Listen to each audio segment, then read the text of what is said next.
Welcome back to the Jameson Files. I'm your host, Carrie Weber, and I am so excited. We're here in the Oklahoma City offices for Jameson, and I have my good friend, an amazing dental expert in the dental world, Laura Nelson, is here with me. I'm so excited to be here on the home front. This is awesome. So when my good friends come, I get a little stupid, so hope you guys can tolerate me for 30 minutes. I'm just so excited. You may know Laura from Front Office Rocks, which is a groundbreaking training and educational resource for dental business team members that has, how long has that been? 20 years. 20 years. Yeah. I mean, it was in development in my head 20 years ago, probably live about 15 years. Wow. Mm-hmm. So I think that speaks for itself, and when you think about who Laura is for the dental profession, and I would put you as a trailblazer without a doubt on the forefront, always looking for what's next, what's needed, especially with your heart for business team members and office managers, and really how to help those team members in a practice grow and thrive in their positions. Yep. So what we're going to talk about today is something that you have a new passion for, because it's something that really is continuing to grow and grow within the industry now, and that's AI. I know everybody's talking, it's the buzzword. It's the buzzword of 2025. It's the buzzword, and it's here. And I would say, you know, there's been some companies that have brought AI to the forefront in dentistry that have been around for several years now, but you know, I don't know how you feel. I'd love to hear your thoughts on it, but from my perspective, I feel like we're really now hitting the pace where we're going beyond the early adopters. Right. That got it from day one. Now we're getting into a more broad majority that's starting to perk up a little bit. With that comes a lot of questions in terms of what does this mean in dental practices? How do you use AI? How does it help us? What's the benefit? And really, there are places for AI throughout the team in a dental practice. So what does that look like? So I'm really curious, what has started this journey for you in terms of exploring how you can be a resource to help dental teams with AI, and what are you discovering? For sure. So I kind of jumped into AI because I've been using it myself for a couple of years now. And I'm all about the teams, like you said. I you know, dentists are great, clinical team's great, all that. But the front office, it's like, how can we make sure, you know, we know the doctors go to a conference, they come back, and if the team doesn't embrace it, it's not going to happen, right? And so one of the things that I've seen is now that, I mean, AI, artificial intelligence has been around since the 50s. I mean, it's grown, but like if you go to your phone, you can search for pictures in your phone. We have MapQuest, we have, you know, MapQuest, we have it's been around. But in our industry, we are seeing it more and more, a lot because of the radiographs, the AI with radiographs, which is brand new to our industry. But then also as an environment, I guess, or whatever, is that we're at a spot with AI, they call it a light bulb moment. It's when the light bulb turns on. And what happened is with ChatGPT and OpenAI and LLMs and all of the buzzwords that they're talking about, they've been able to put AI in everyone's hands. Yes. At the way it is now. So this is where I kind of jumped in with teams, because I'm like, I'm seeing so much possibilities with AI. Radiographs are fine, but now I'm looking at the team members to help us be more efficient. But there's going to be some challenges, there's going to be some concerns. And that's where I'm always looking out for my teams. And I'm like, how can I bridge the gap between AI, I love it, and team members who are probably worried about, what about my job? How do I embrace it? Dentists are like, how do I get my team to use it? And that's really where I've taken an interest in learning as much as I can. And it's every day there's something new, right? Yes. And so that's really what I'm leaning towards in 2025 and in the future of like, how can I help teams embrace this in their everyday activity, and then the challenges that I see around it. Yeah, we were talking recently about this, and I loved the aha moment you had recently at one of your courses you were giving, that there's an assumption, perhaps because AI is talked about so much in society right now. I mean, you can't like breathe across a social media platform without seeing some pieces about AI or whatever. But how surprised you were in the course of how few people really understood what it was, and it almost feels like technology's leaping so far ahead, and it's leaving a big chunk of our profession in terms of their understanding and competency with it behind. Well, and that's one of the things I feel like, and I've done this through my whole career, I feel like I bridge the gap between like the dentist and the team, or between what we learn at a conference and how to apply it, you know? Yes. And that's the gap that we have these companies and people who are early adopters and bleeding edge in AI, who are up here talking about AI and how fast it's growing. But we have teams down here who literally, I just spoke at a conference and the lady's like, what does AI stand for, right? And she's an office manager. And so there's this gap. And so we need to bridge the gap and bring the team members. And I'll tell you, I feel like there's going to be a lot of pushback for various reasons, which we can talk about. And I want to help the team members to see, like, okay, how can we get over that? Yeah. How can we get over those challenges? And what does this look like on the other side? Because if you don't embrace it, in 3 to 5 years, you won't have a job. I mean, yeah, let's talk about that. Yeah. Like, what do you think the pushbacks are, or maybe that you're hearing the most right now? Yeah. So first of all is AI. A lot of companies are advertising AI as being like this, oh, it's going to save the world. It's going to replace. I mean, I had a dentist the other day. I was like, please don't say that in public. He's like, we're going to replace your whole front office team. And I'm like, that is not what we want to put out there, right? It's scary. All right. So it's not at the spot yet where it can do all the things one day it will be able to do. So I'm working with a lot of companies now. Instead of like raising the ceiling, they're like, let's just raise the floor. So there are things that like Mango Notes, AI notes, like I don't know how many times I've told team members, when you hang up the phone, put your notes in. And then we get busy and things happen and we don't. Now AI just puts our notes in for us. Oh my gosh, like that's amazing, right? Yes. So we need to realize that AI is not where it's gonna be, but it is definitely in development and doing things now. The second thing is what everyone's worried about is, am I gonna lose my job? AI is not here to replace people. AI is here to replace tasks. So yes, you need to learn how to embrace it, but it's not going to replace you unless you don't. So that's what I'm saying 3 to 5 years from now. If you're not using AI, and if I have a choice between 2 candidates and one person it's going to take an hour to do a task and somebody else is going to take 6 minutes to do a task, at some point I'm going to have to hire the person who can do it in 6 minutes, right? But then what I'm really concerned about, and nobody's really talking about yet, is in our industry, we have a culture that we have set up about always running behind, always having things to do. I always have something to do. I don't have time to go to the bathroom. And that feels like job security for us. Yes. So when we actually become efficient, what do we do? Yes. Right? And so that's really where bridging to the other side is like, okay, what do we do? And I've always been all about customer service and systems. We don't have enough time to give our patients the customer service they need, and we don't have enough time to do our systems, handoffs and meetings and stuff. Well, guess what? If you embrace AI and you become that efficient, we can actually do the things we're supposed to do and go to lunch and go to the bathroom and go home at 5 o'clock, right? And so as an industry, to be efficient, we don't know.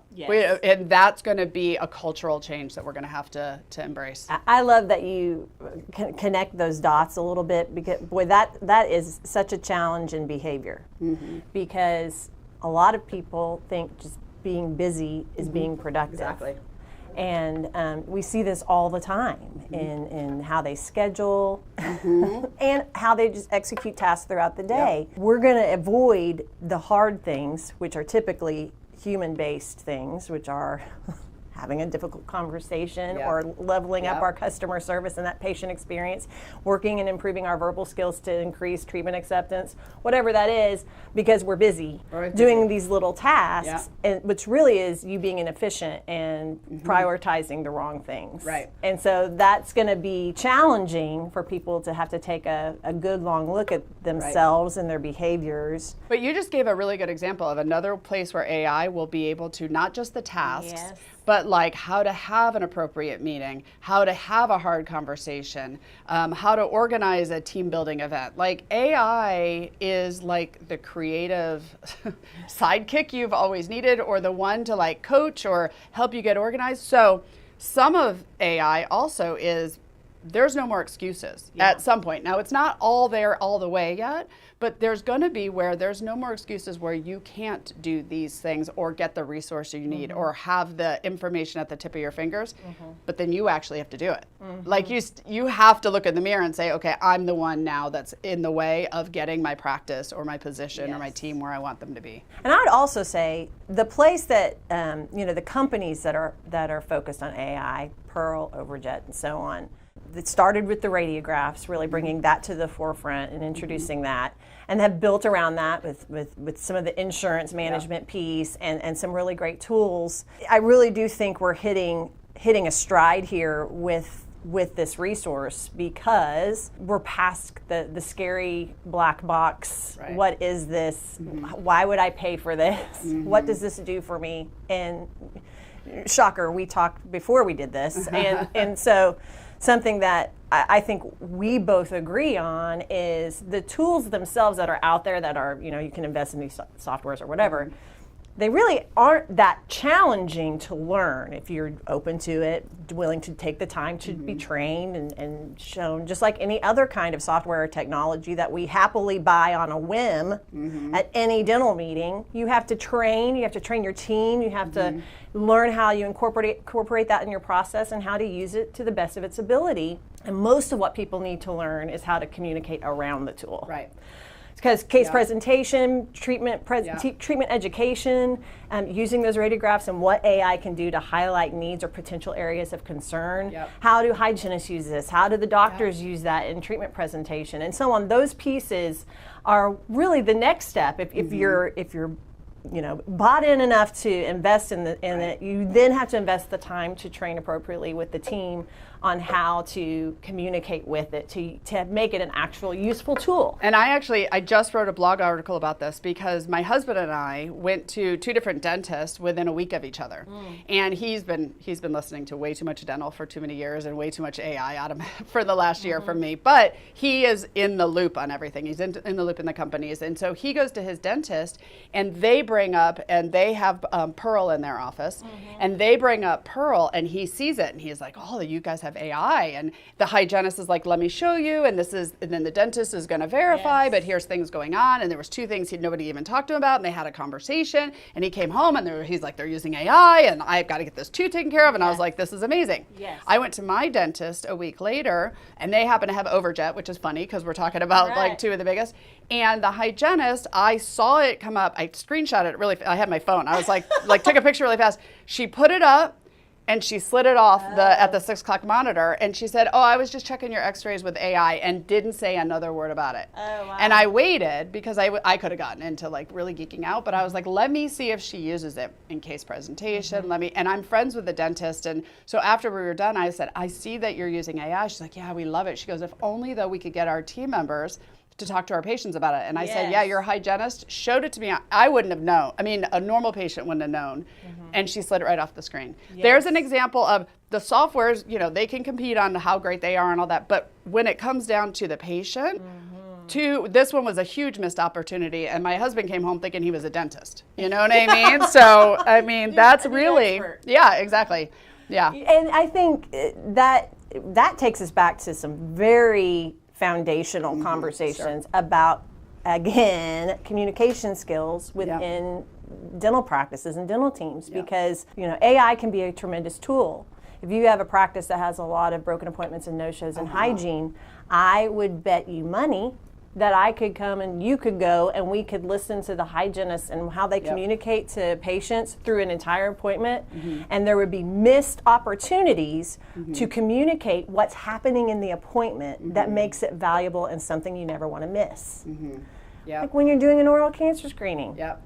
Do you tell them that you're doing that, or you just do it and just assume that either they know or you've been doing it for so long you don't even think anymore? All the steps of an appointment is an opportunity to educate and build value for why the patient needs to come to the next appointment. I see all that with the phones. I mean, I started Front Office Rocks specifically because of the phones. Like when I started Front Office Rocks, there was one other coaching program out there for phones, and they taught scripts. And I was like, I'm not a fan of scripts. I'm a fan of training. And I've been training for 20 years on answering phones, and I know we missed the mark a lot on the phones. Well, now not only can we record the calls, Right. but we have AI who can put our notes in, but also there'll be AI to be able to coach us on it, AI to help us with the calls, to be able to spotlight things. And honestly, I'm working with an AI company right now where I'm training the AI bot. So there will be a time when AI will answer our phones. And I think, dun, I think sometimes better than some of our employees. Now, I'm not saying it should replace employees, but if I'm at the front desk and there's a patient in front of me and a phone's ringing and what do I do and how do I do this, because we all know that happens, if I can trust AI to handle that call as well as me so I can take care of the patient in front of me and the call gets handled, it's like having I call it like your little clone buddy, your super, like your mini me to do the things. Yeah. So it's coming. Now, is it there? Absolutely not. Yeah. But it's coming faster than any technology we've had. Point to make in terms of when you start thinking about, yes, we get it for clinical, but do you get how powerful this could be for business team?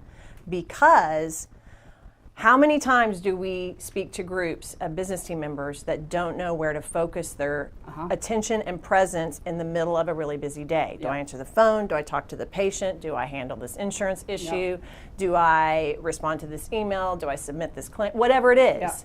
The realities of working in the front desk. The late Sally McKenzie called it the eight-armed octopus that is at the front office that's trying to make everything work. And what happens is we sacrifice a key opportunity for connection. Exactly.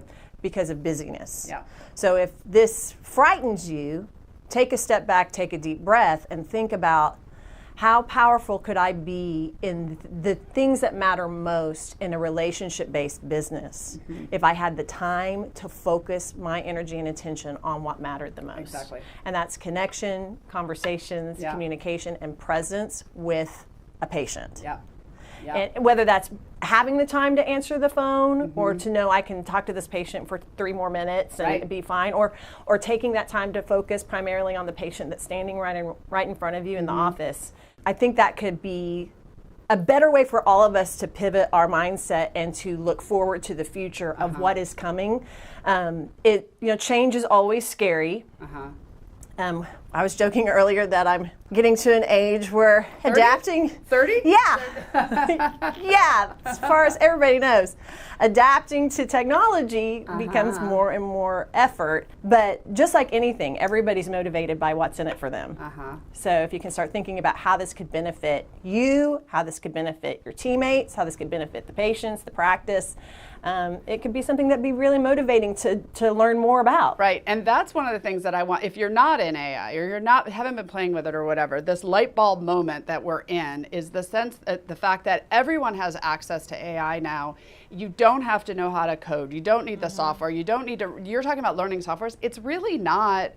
It's not about learning. It's not like when you switch practice management softwares and you got to start all over, which we all know what that's like, right? It's about, you can ask questions, you can conversate. The average person can use AI, should use AI. If you haven't, just get something like ChatGPT right now and start asking it questions, and you'd be shocked at how easy it is. And it's just going to get easier. That is the biggest thing that's coming out of this, is like you'll be able to, in whatever your role is, whatever you have a challenge, I say right now, start making a list of things that you're like, if I don't have to do this again, life would be good, right? Yes. And that's the kind of stuff that you're going to want to, insurances, there are a dime a dozen companies coming into our industry right now who say AI is going to solve the insurance game, at least for us, of having to spend all the time on the phones, which, amazing, that's a low-hanging fruit we need. If I don't have to call an insurance company again, right? Yeah. Right? So that's the kind of things where don't be afraid like it's this big, I got to learn AI. You don't. If you can ask a question, you can use AI. And I would say, again, speaking to how that it's been introduced into dentistry long enough now that if you're curious, where is this in practices now? How does this work? What does this look like for me? There's content out there now. There are key opinion leaders, there are clinicians, there are people like Laura that are really stepping up to the plate and are testing the waters, so to speak, of how this is used. And I encourage you to find those webinars, find those courses, find that information, demo the companies that are really bringing it into dentistry, educate yourselves on what this looks like, and as you do that, those questions, like you said, or the way that you can start to sort through what am I really looking for to help my practice be more efficient, and how I can be more effective. That's going to start to, you're going to start to discover that there are going to be solutions that you either implement or that companies are going to provide to your practices. And I encourage all of us, be brave and go out there and learn more about what's happening and how AI is going to be a change maker in our profession. And there'll be information on how to follow me. I am all in, so follow me, because I do also see another concern as you're like, okay, Laura, okay, Carrie, like, let's go. There's going to be, where there's 50 companies right now talking about AI in our industry. By the time this comes out, there's probably going to be 500, and then there's going to be, so there's a lot of people who are coming into our industry with an AI solution, but there's also a balance between AI and dental wisdom. And we need to make sure that we're vetting these companies that we're working with to make sure that they know dental, and not just do they have the insurance code in their system, but do they actually know dental? Because we know dental is its own animal. And so I'm working on programs to like learn how to vet the companies, learn how to make sure that you're working with a reputable company, because my concern is if you decide to jump in and say, okay, great, I'm going to work with this company, AI, great, and they don't do well, you're going to say, see, AI doesn't work. And it's not AI that doesn't work. If they don't do well, it's probably because they don't understand dental.